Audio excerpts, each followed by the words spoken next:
Alam po ninyo mga kaibigan, sa ayaw at sa gusto natin, ito pong proseso sa impeachment ay naaayon sa saligang batas, 1987 Constitution. Kaya ko ito ipinapaliwanag kasi mga nagko-comment na ano ba nangyayari sa ating bansa? Puro na lang pamumulitika, puro na lang investigasyon, puro lang impeachment, tapos yung flood control scam ay nakakalimutan. May punto po kayo doon sa nagsasabi ng gano'n. Pero dapat din po nating ibukas ang ating kaisipan na ang ating bansa ay gumagalaw base sa ating saligang batas. Ang impeachment nakapaloob sa saligang batas.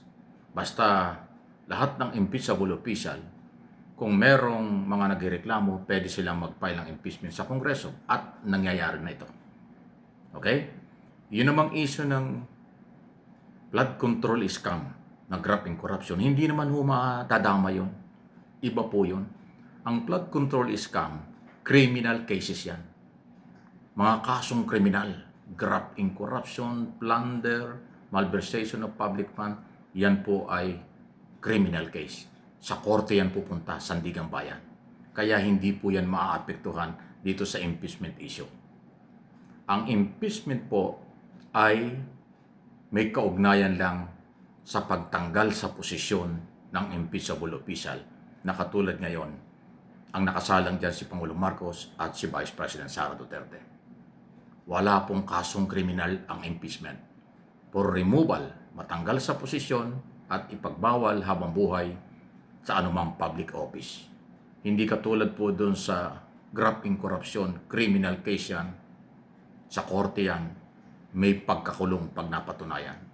Kahit hindi pa napapatunayan pag plunder, malversation, non-bailable offense, kulong kaagad sila habang may trial. At pag napatunayan, tuloy-tuloy na. Dito po sa impeachment, walang pagkakakulong. Pagtanggal lang sa posisyon at pagbabawal sa kahit anong public office, hindi na siya pwedeng tumakbo. Yun po yung malaking pagkakaiba. For information lang po ito ha, hindi tayo nagmamagaling. Kasi ang batas, saligang batas, mahalagang sinusunod. Sinunod ito ngayon ng complainant laban kay Pangulong Marcos. Sinunod din ito ngayon ng complainant laban kay Sara Duterte. Kaya nga, under the law, ayan na nga, tinatalakay na sa Committee on Justice. Kasi yan ang proseso. Yung pagpapatunay, ibang issue. Kung guilty o not guilty sa komite, wala pang makakapagsabi niyan ngayon. Kung may magsasabi, speculation lang yan. Lahat tayo ay entitled sa ating opinion. Pero dapat may limitasyon. Huwag nating pangunahan ang komite kung anong gagawin. Kasi nasa komite na. Kahit na ang paniniwala nyo, acquittal si Pangulong Marcos, acquittal si Duterte, pero pag nakita ng komite, meron silang probable cause, i-recommend na nila for trial sa Senado yan. I-respeto natin yun. Pag nakita ng Committee on Justice na walang ebidensya, dismiss nila yung kay Marcos at kay Sara Duterte, okay lang din yan. Sila ho ang masusunod. Hindi ang taong bayan. Basta ang mahalaga, sumang-ayon sa proseso. At sa ngayon, nakikita ko po, for your information, nasa proseso ng Committee on Justice ang dalawang kasong ito. Yung akusasyon kay Pangulong Marcos ay betrayal of public trust daw dahil sa di umano'y korupsyon, di umano ay nagmagamit ng bawal na drugs, at saka yung pagkakahuli kay Duterte. Yun ang tatlong issue na laban kay Pangulong Marcos. Kay Sara Duterte naman, grabbing corruption, betrayal of public trust, confidential fund, intelligence fund, sa Office of the President, Office of the Vice President, at Office ng Department of Education, yung korupsyon. At ngayon may bago. Yun nga pong sinasabi daw po ni Ramil Madriaga na may perang galing sa Pogo at drug money noong 2022 Vice Presidential election laban kay Sara. So magkaiba. Pero korupsyon, betrayal, public trust ang mga laman ng reklamo. So ipapaubayan natin yan sa mga magigiting, very active ngayon ng mga congressman na membro ng Committee on Justice.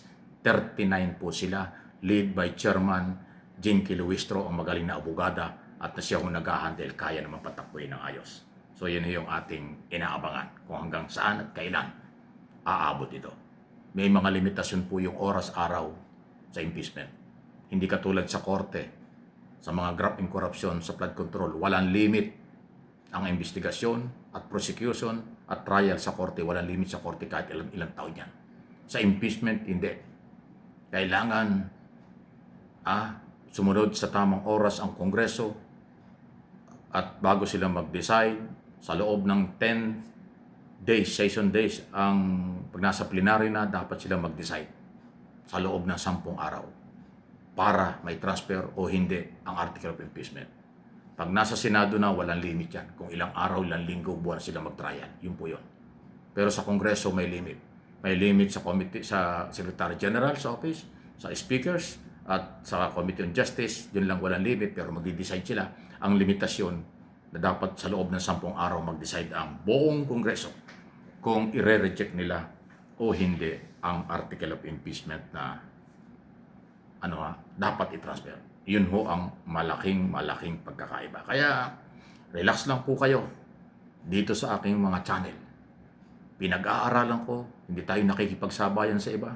Sinusuri ko at pinapaliwanag ko sa inyo. Sana po maging open kayo ang kaisipan tungkol dito. Wala tayong kakampihan dito. Ang kakampihan natin katotohanan.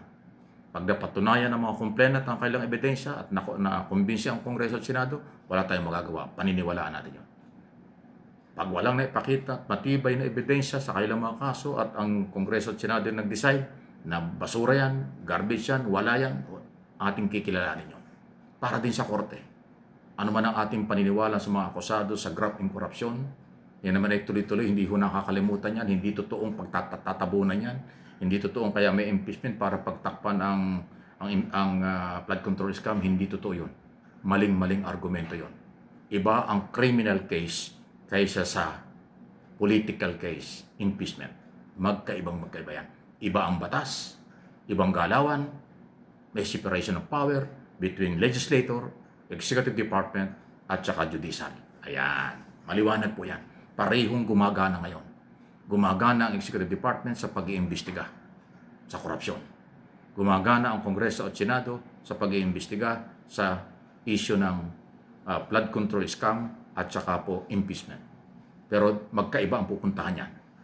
Ang involved sa graft and corruption, patungo sa korte, itatrial yan.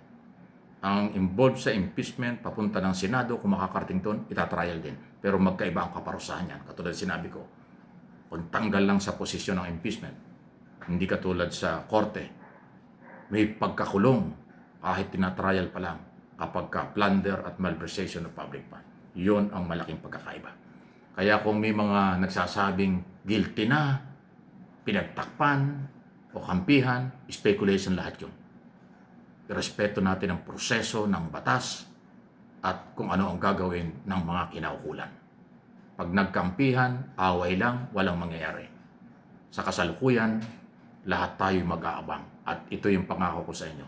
Lahat ng mga nangyari sa abot ng aking pag-aaral, pagsusuri, ipaparating ko sa inyo. Dahil ako ang lagi kong focus for information, for education ng ating mga topic.